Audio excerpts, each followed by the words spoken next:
hondartzak denontzat ekimenari buruz hitz egin behar dugu jarraian. Hondartzan gozatzeko aukera ere denok izan beharko genukelako. Gurekin da Oier Rojo.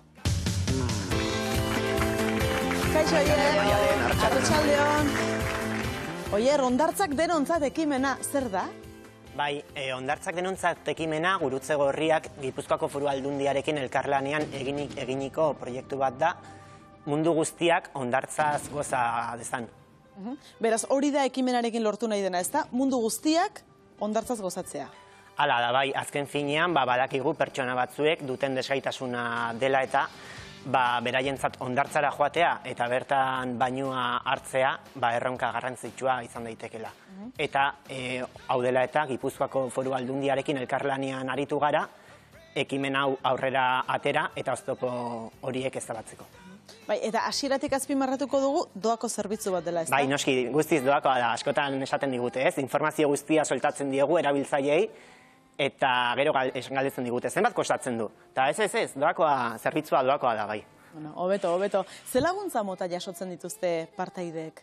Bai, guk bai laguntza teknikoa eta bai laguntza materiala eskaintzen dugu, ez? Hemen ikusten ari garen irudi hauetan, adibidez, aulki anfibioa agertzen da. Baina laguntza edo aulki anfibioaren laguntzaz aparte, muleta anfibioak eta taka-taka delako anfibioak ere baditugu. Eta beharrezkoa balitz, grua ere badugu. Eta ikusten dugu txakurra ere izan daitekela aukeran? Bai, hau egunero etortzen den erabiltzaile bat da, eta bera itxua da. Ezin du, bere moduz, ibiltzen da, eta manejatzen da ondo. Baina guk laguntzen diogu, etortzen denean, hondartzan, berak lehendabizi paseo bat ematen dugu horiatik, eta gero berekin uretara sartzen gara. Bakarkako erabiltzaileak izan behar dute, esan nahi dut, pentsa udaleku batzutan badela aurren bat, desgaitasunen bat daukana, eta zerbitzua behar duena, eskaintzen zaio ere bai udaleku hoiei zerbitzua? Bai, noski. Eta izaten ditugu, askotan udalekutan eta talde handi horietan, askotan egoten da aurren bat edo pertsonaren bat, gurpildun aulkian dagoena, edo ez du zergatik gurpildun aulkian egon behar, hitzik eta simplemente bainua hartzeko laguntza bat behar du. Eta kasu horietan adibidez, gauza bada zerbitzua jasotzea, baina bera talde batean dago, inklusioak ze leku dauka horretan. Esan nahi dut, gerturatzen duzu itxasora, baina bere taldearekin ere harremantzeko aukerari dauka, bakarrik berarekin egonen zinatekete. Bai, guk beti saiatzen garena, azkenean talde hauetan, aurroiek taldearen parte izan nahi dute. Hori da, horregatik. Orduan, taldeak bainua hartu nahi duenean, guk aurrori barkatu, taldearekin bainua hartzera animatzen dugu. Hori da. Ze hondartzatan topatuko dugu zerbitzu hau, ze oraindik denetan ez dago jarrita, ez da? Noski, gutxinak ari gara. Proiektu hau, pasaden urtean hasi zen, Getariako Malkorbe hondartzan, eta oso proiektu arrakastatsua izan zen. Pasaden urtean 512 baino eman genituen, aurreko urtean baino 389 gehiago. Izan, baino hauek Gurutze Gorritik adierazi nahi dugu ez direla berriak. Guk 90. hamarkadatik baino edo zerbitzu hau ematen genuen. Baina gutxinaka eraldatzen jungara. Bere garraian, ez nintzen jaio oraindik, baina aulkiak imaginatzen dut egongo zirela, eta zerbitzua eraldatzen junda. Aurten, pasaden urtean ja, Gipuzkoako Foru Aldundiak Gipuzkoako Foru Aldundiak eman duen laguntza honi esker, aulki anfibioak hobetu eta instalazioak ikusten duzuenez hobetu egin dira. Getariaz aparte, Hondarribian ere badakagu zerbitzua, aurten gehitu dugu ekimen hontara, eta agian ez da kasualitatea, bai hondartza bat eta bai bestea oso okerrez baldin banago nahiko bareak dira, bai, bainua hartzeko oso leku aproposak dira biak. Bainua beti bandera berdea dagoenean ematen da, eta horregatik aukeratu dira bi hondartza hauek, ze ia udara guztia pasatzen dute bandera berdearekin. Ze profiletako jendea hurbiltzen da zuen gana? Hasiera batean jendeak pentsatuko luke batez ere pertsona helduak, ez? izango edo adin bat duten pertsonak izango zirela, baina badugu denetarik, esan dudan bezala, udalekuak guregana asko gerturatzen dira, aspaze bezalako taldeak baita ere, eta hoiei zerbitzua ere ematen diegu. Baita ere, ematen diegu zerbitzua adineko zentroei, Gipuzkoako Foru Aldundian integratutako zentroei eta eguneko zentroei baita ere. Hauek garraio zerbitzua ere badute, beraien eskura.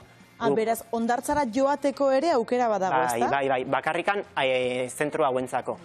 Bakarkakoentzako ez dugu zerbitzu hori eskura. Baina hauen bila, guten gara gure ibilgailu egokituarekin, esaten diguten orduan, hondartzara ekarri, bertan hondartzan egun zoragarria pasa eta gero, bere lekura bueltatzen ditugu. Orduan, aurrez eskatu behar duzun zerbitzu bat da? Edo momentuan bertan ere eska daiteke? Bai, arazorik gabe.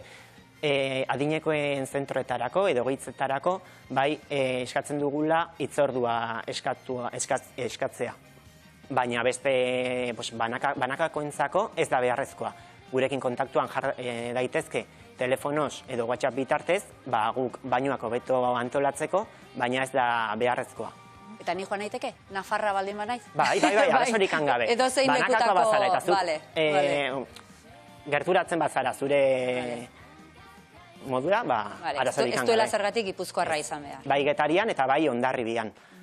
Eta zuek denak sorosleak zarete? Bai, guk sorosle formazioa daukagu, baino gaude bakarrikan zerbitzu hau emateko. Guztira 10 sorosle gara, 5 Hondarribian eta 5 Getarian, eta zerbitzuko koordinatzaile bat. Egunero, hondartza bakoitzean 3 pertsona egongo gara zerbitzua emateko. Eta zuri gustatzen zaizu lan hau? Bai, noski baietz. Ikusten dituzun, egunero ikusten dituzun aurpegiak, eta egiten dizkizuten komentarioak ez, ze pentsatu behar duzu, erabiltzailetako asko, denbora pila daramatela hondartzara joan gabe, beraie ezin zutelako. Eta posibilitate hau ikusten dutenean, kriston ilusioa egiten die. Eta barkatu. Ikusita geroz eta eskari gehiago dagoela, baduzu asmorik beste hondartza batzutara ere zabaltzeko eskaintza hau edo? Oraingoz, aurten zerbitzua arrankatu berri dugu, hilabete eskas daramagu zerbitzu honekin Hondarribian, eta gero ikusi beharko dugu nolako erantzuna izan duen zerbitzuak, baina oraingoz oso erabiltzaileen babes osoa jasotzen ari da. Bai, beti ere, hondartza egokiak topatu beharko dira honetarako. Arriskutsuak ez diren hondartzak eta abarrezta. Nolako bainuak izaten dira? Edo zenbat irauten dute, edo zer egiten da? Bainuak normalean 25-30 minutu inguruko iraupena izaten du, baina gero erabiltzaileak errepikatu nahi badu, arazorik gabe errepikatu dezake bainua. Bainua beti bandera berdearekin emango da, esan dudan bezala, eta beti 2 sorosleren laguntzaz. Eta pentsatzen dut, noski, bada jende bat ez da, bagian oinez ibili ezin duena bere kasa, baina behin uretara sartuta, gauza asko aldatu egiten dira, ez da? Bai. Azber, pentsatu behar dugu urak flotazioa ematen duela, eta pertsona askok hemen, edo bizitza normalean ezin dutenak ibili, behin uretara sartuta urak flotazio hori emanda, kapazak ikusten dira ibiltzeko, eta kriston ilusia egiten dira. Ze polita, benetan. Oso polita. Oso ekimen polita. Eta eskerronekoa gainera, eta doainik, pentsa. Bai, hoxe.